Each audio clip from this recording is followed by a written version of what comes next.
Oke, untuk pertama-tama peleng ini sebelumnya warnanya warna emas seperti gini.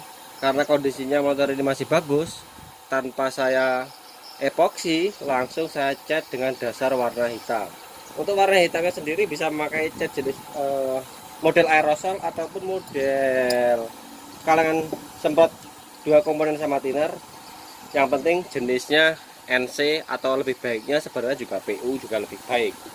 Selanjutnya kita dasari warna silver karena kalau dasarnya warna hitam otomatis naik warna silver akan lebih cepat menutup.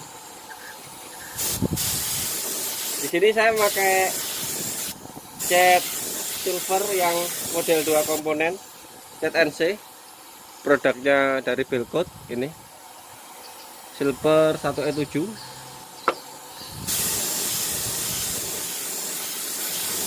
Kita semprotkan pada bagian. Kalau kita amati ini bagian pinggirnya ini nggak merata tadi warna hitamnya, karena saya berpikir kalau kita tindih dengan warna silver kan otomatis sudah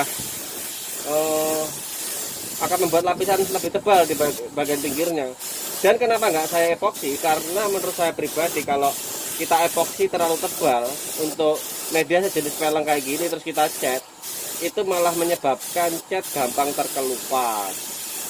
Jadi semisal cat lamanya nggak dikupas terus kita epoksi kemudian kita cat begini, otomatis akan gampang terkelupas jangka panjangnya, apalagi kalau di tempat penggantian ban yang masih manual.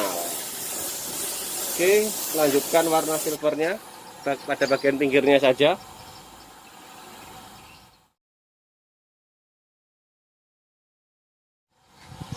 Seperti bahasan saya pada minggu lalu tentang ngecat peleng, sebaiknya dilakukan dari satu sisi sudut pandang. Jadi semisal gini, mungkin kawan-kawan yang sudah lama gabung nggak bingung tekniknya. Jadi supaya mendapatkan tingkat kerataan yang sama, cari sudut pandang yang dari satu titik sudut pandang, habis itu dicat pada bagian yang sekiranya terjangkau dengan pandangan kita. Nah begini, jadi kita nggak mutar-mutar, cukup pelengnya saja yang mutar.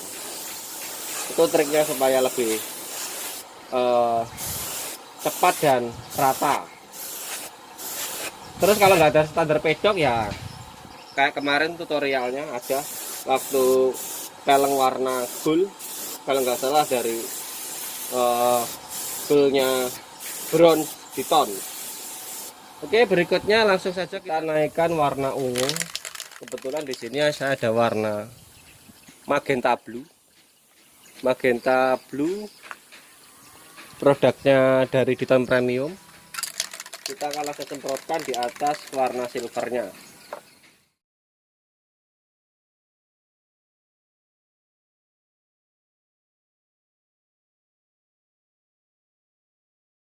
Oke, baiklah, setelah warna ungunya selesai, kita akan tambahi variasi dengan warna mutiara merah. Di sini kebetulan saya ada pelangi red. Sebenarnya dari jenis aerosol ada juga pelangi rednya dari produk aerosol yang lain. Cuman saya lupa merek, lupa tipenya. Di sini saya pakai spray gun saja supaya gradasinya lebih halus. Kita tambahkan warna pelangi rednya pada bagian warna ungunya, dan polanya kita buat sedikit agak ngawur.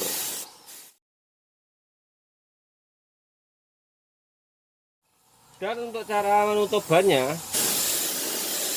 mungkin kawan-kawan yang sudah lama gabung nggak akan bingung. Jadi lain kardus yang kita pakai, tapi potongan jurigen. Kalau penasaran ya dibuka aja di tutorial saya ada. Kita buat pola warna mutiara merahnya supaya agak sedikit teracak, jadinya efeknya biar agak kelihatan bagus.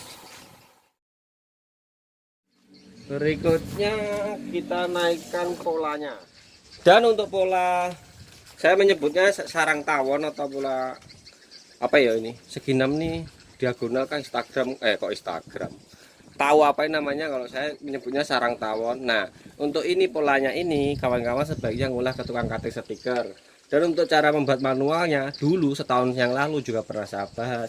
Terus kalau ke tukang cutting stiker sebaiknya kawan-kawan juga beli stikernya sendiri aja, lembaran per meter seperti gini, murah banget ini, 1 meternya cuman berkisar 10.000 aja.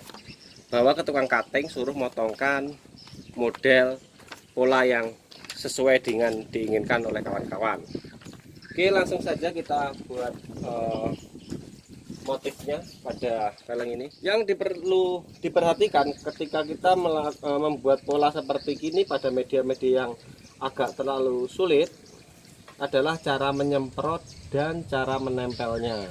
Jadi untuk semisal stiker ini masih baru atau pola ini masih baru, kawan-kawan cukup dikasih bedak tipis saja. Terus berikutnya setelah pemakaiannya kedua nggak usah dikasih bedak, sudah nggak apa-apa. Ini tujuannya untuk supaya daya merekatnya lem sedikit masih tersisa pada pola dan gampang untuk menempelnya. Terus untuk cara menyemprotnya sendiri, karena pola ini nggak bisa melengkung pada media yang seperti gini, cara menyemprotnya cukup fokuskan pada area-area yang sudah menempel. Jadi semisal seperti ini, kawan-kawan tinggal fokuskan pen brushnya pada pola-pola yang sudah menempel saja. Jadi kalau bagian yang enggak menempel jangan disemprot, nanti kita sambung bisa. Oke, sip. Yap.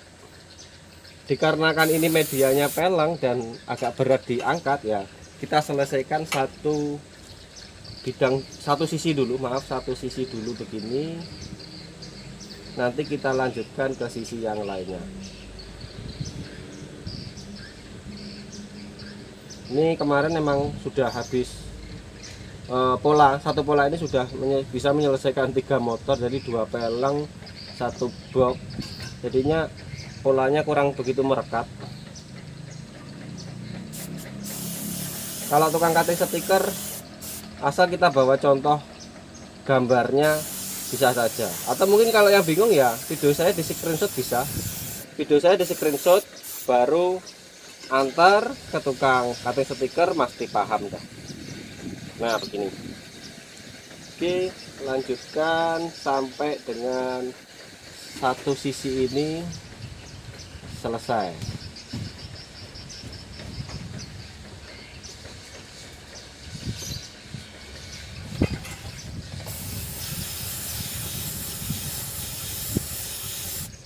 Oke.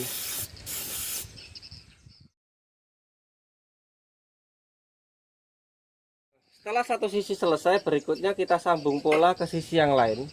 Jadi untuk menyambung sisi pola yang sebelahnya ini, kawan-kawan tinggal mencari sambungan atau bagian sambungan dari pola yang sebelumnya. Kan ini kan semisal begini, polanya tinggal kita ikuti gini aja.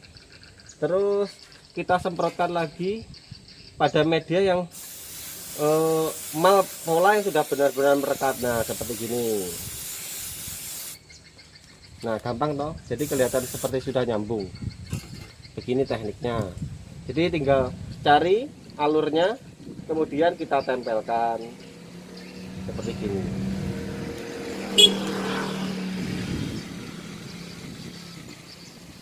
Oke.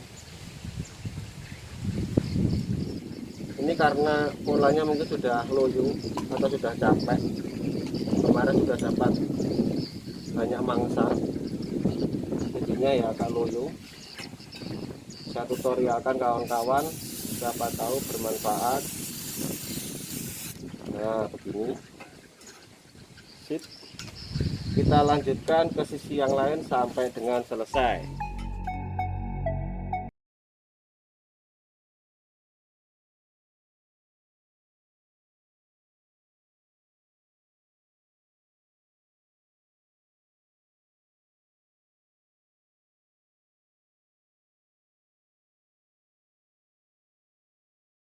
Dan mungkin mau ditulisi dengan pen brush, dengan pola dari stiker, terserah. Nah ini kebetulan saya ada contoh stiker yang mau saya pasang. Dan sebaiknya untuk stiker ini kalau kita pasangi dengan stiker, kita menggunakan stiker yang model sablon. Jadi jangan model cutting seperti punya saya. Dikarenakan kalau model cutting otomatis bahannya akan lebih tebal. Jadi ketika di clear ya agak terasa. Itu yang pertama. Terus yang keduanya, kalau di clear dari jenis stiker fosfor, dia akan pecah atau retak. Jadi stiker ini kalau terkena clear, apalagi clear yang banyak thinner, ini akan gampang mengkerut atau pecah. Sebaiknya cari stiker yang model sablon. Biasanya tukang jual stiker menyediakan stiker khusus untuk pelang. Dan pilih stiker yang model sablon, jangan model cutting seperti punya saya. Oke, selanjutnya langsung aja kita clear. Ini untuk variasi aja supaya agak kelihatan bagus sedikit lah. Oke, langkah berikutnya kita clear, dan di sini saya menggunakan clear 2 komponen dari produknya Belkut dengan perbandingan 1:1 tanpa thinner. Jadi tujuannya supaya stikernya ini enggak retak. Kita emang sengaja nggak pakai thinner, dan sekaligus menguji produk ini dengan komposisi yang baru Belkut clear yang menggunakan tanpa thinner, katanya lebih bagus dan ciamik. Oke, kita clear.